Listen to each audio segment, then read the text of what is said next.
The day my daughter handed my dignity back to me, like it was something she no longer needed, that was the day I stopped being the man who kept the peace and became the man who kept his name. I have been a quiet person my whole life. Not passive, not weak. Quiet. There is a difference, and most people figure it out eventually. The ones who do not find out another way. My name is Leonard Graves, 70 years old. I live alone on Sycamore Ridge Lane in Marietta, Georgia, the kind of neighborhood where lawns get mowed on schedule and neighbors wave from driveways without stopping to talk. It suits me. I have never needed noise to feel alive. I had been retired 4 years from commercial land development consulting, 36 years of showing up honestly, and building a name that opened doors in the North Georgia development community. That name was not glamorous, not famous, but it was mine, and the people who mattered knew exactly what it stood for. That was the thing someone decided to borrow without asking. Let me start at the beginning. It was Father's Day. July heat had arrived ahead of schedule the way it always does in Georgia. That thick, pressing warmth that makes air feel like something you push through rather than breathe. I drove to my daughter Elena's house on Brookfield Crossing, one of those recently built colonials with the double garage and porch furniture that looks like it came as a set, announcing success to every passing car. I had helped with the down payment. Nobody mentioned it anymore, but I remembered. I brought Elena a leather-bound sketchbook from the small art supply shop on Canton Road she had loved since her teens. She opened the door before I could knock. She smiled. The managed kind. The smile she had been giving me for nearly 2 years.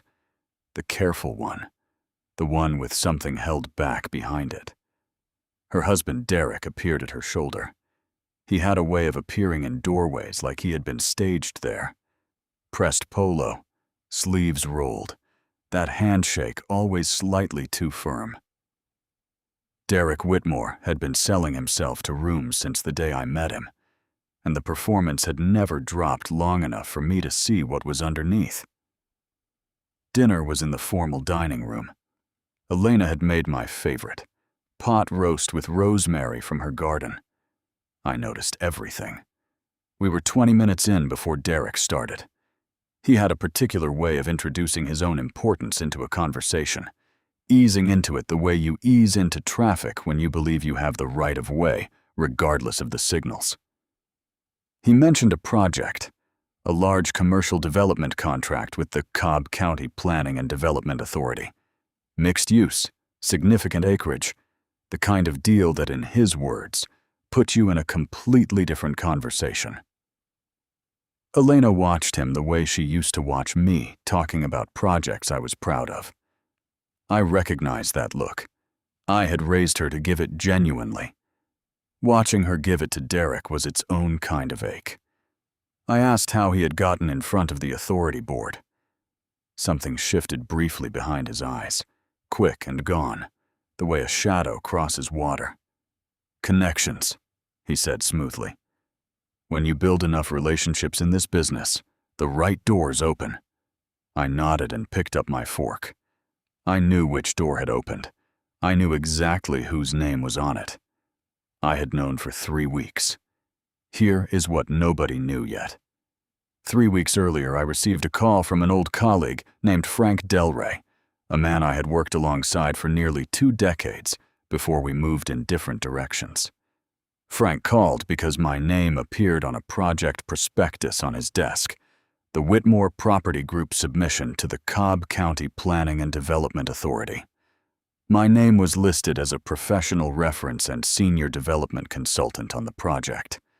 I had never been asked, never agreed, never spoken to Derek Whitmore about any aspect of his business. Frank assumed I had simply forgotten to mention it and called to congratulate me. I thanked him, hung up, and sat at my kitchen table a long time doing nothing but breathing. 36 years of showing up, telling inconvenient truths, when lies were easier, never attaching my name to anything I could not fully stand behind. My professional reputation was not a credential. It was a relationship, built one honest transaction at a time with people who remembered each one. And Derek had folded it up and used it like a coupon. I did not call him. I did not call Elena. I made a decision quietly, as I make every important decision, and I waited. At the dinner table, I reached into my jacket pocket and removed a folded document. I placed it on the table and turned it so Derek could read it. "Derek," I said, keeping my voice entirely level. "I need to talk with you about something that cannot wait any longer." His jaw tightened slightly, the way a man tightens when he recognizes what is coming and is calculating how to manage it. Elena looked between us. "What is that?" she asked. I told her it was a copy of the Whitmore Property Group prospectus submitted to the Cobb County Planning and Development Authority. I told her my name appeared as a professional reference and senior consultant. I told her I had never been contacted, never consulted, never given permission for my name to be used in connection with her husband's business. Silence settled over the table. Derek set down his utensils and leaned back with the practiced patience of a man preparing to reframe a situation. He started to explain it was more complicated than I was presenting. I told him I was not finished. I said I needed my name removed from every document submitted to the authority, confirmed in writing before end of the business week. What happened next was the part I had not fully anticipated, though perhaps I should have. Derek looked at Elena, not at me, at her. I watched him make a calculation and select his instrument. His voice went soft, aggrieved, the voice of a man wronged in front of witnesses. He said that on Father's Day, my daughter's father was attempting to destroy the largest opportunity of their professional lives. He said he did not understand what he had done to earn this kind of treatment from family. Elena stood up.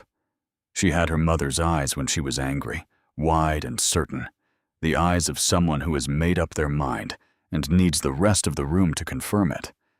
She told me to apologize to her husband, to demonstrate that I supported their family, and that if I could not do that, I was no longer welcome in their home. I looked at my daughter, this woman I had carried through a difficult childhood and harder adolescence, whose college tuition I paid while eating cheaply, whose wedding I walked her into. And I understood something that had been forming for 2 years, but that I had refused to see until that moment. She was not standing beside Derek, despite knowing. She was standing beside him because she had chosen to. I stood up slowly, looked at her directly, said 5 words, quiet and without heat. "Watch how fast this falls." Then I picked up my jacket and walked out the front door without looking back. They assumed my silence on the drive home was grief. They had no idea it was the quiet of a man who had just made up his mind.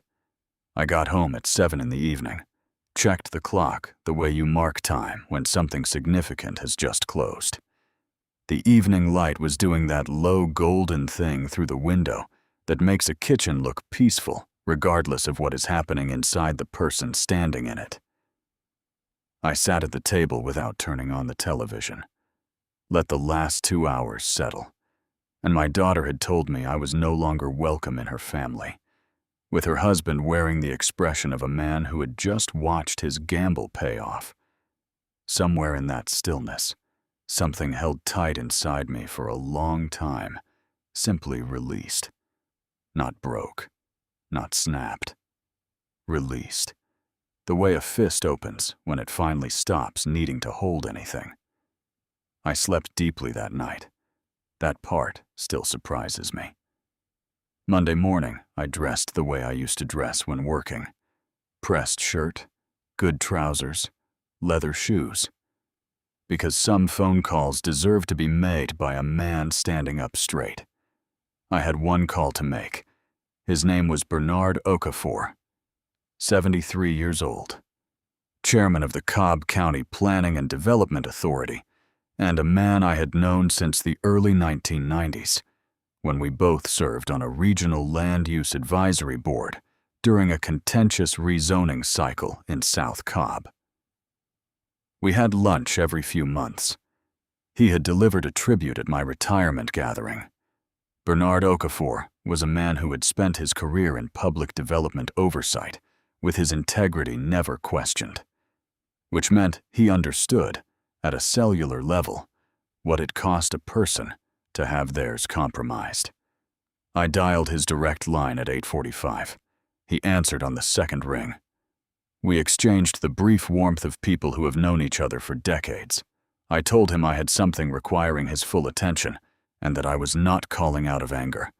I was calling because my name had been used without my consent to influence a public contract process, and I would not allow that to stand. Bernard went quiet, not the uncomfortable kind, the listening kind. I told him everything, sequentially, without drama. My name on the Whitmore prospectus, my complete lack of any professional relationship with Derek Whitmore, the call from Frank that had been my only way of finding out. I told him I had zero knowledge of Whitmore's practices and could vouch for nothing connected to him. Then I said the thing that mattered most. Bernard, I have known you 30 years. Whatever my name is worth in this community, it is worth that because I have never attached it to anything I could not fully stand behind. I am not going to start now. Silence on the line. His voice, when it came back, was very quiet and very precise. He asked if I was prepared to put that in writing. I told him he would have a signed statement before noon. He said he was sorry. I told him I was not calling for sympathy. I was calling to take my name back. I typed the statement myself, printed it, and drove it to the authorities' office before 11. One phone call, one statement, one man with the authority to act on an honest account. I went home and felt the grief of it, because the thing nobody prepares you for when you stop holding something up is that the weight does not vanish. It falls, and the things beneath it, including 20 years of believing my daughter and I had come through everything and remained genuinely close, get caught when it lands. I gave myself Monday evening to feel all of that. Tuesday, the dominoes fell entirely on their own.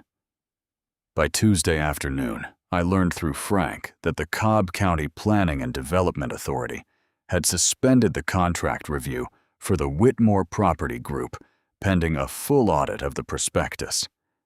The authority's ethics protocol had triggered automatically upon confirmation of an unauthorized professional reference. The deal was not merely delayed. The file was formally flagged, attaching Derek Whitmore's name to a documented instance of fraudulent misrepresentation on a public development project.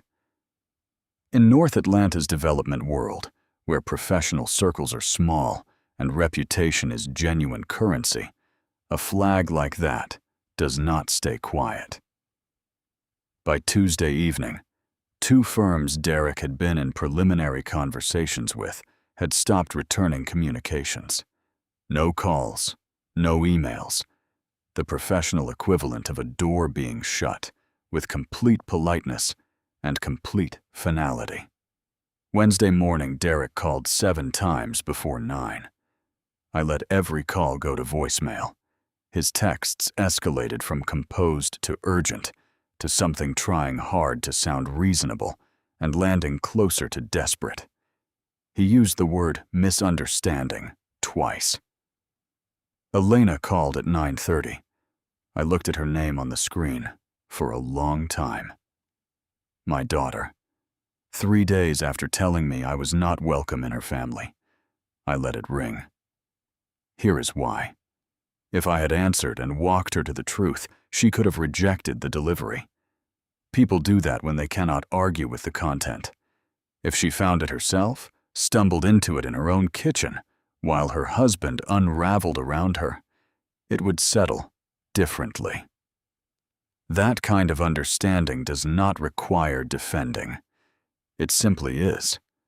What I learned later from Elena directly, in a conversation I will not fully describe, because some things between a father and his daughter belong only to them, was what happened inside that house on Brookfield Crossing on Wednesday morning. Derek had come home Tuesday night, already coming apart. The professional silence from his contacts had rattled him in a way Elena had never seen. He had been on the phone past midnight. The formal written notification from the authority arrived Wednesday morning. The deal was dead. The flag was permanent.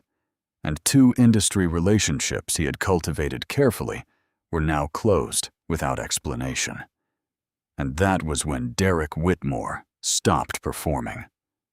The charm went first, then the composure, and what was underneath turned on the person standing closest to him. He said things I was not told the full content of, things that made clear in unambiguous terms what Elena's function had been in his life. She was access. She was the name on the door.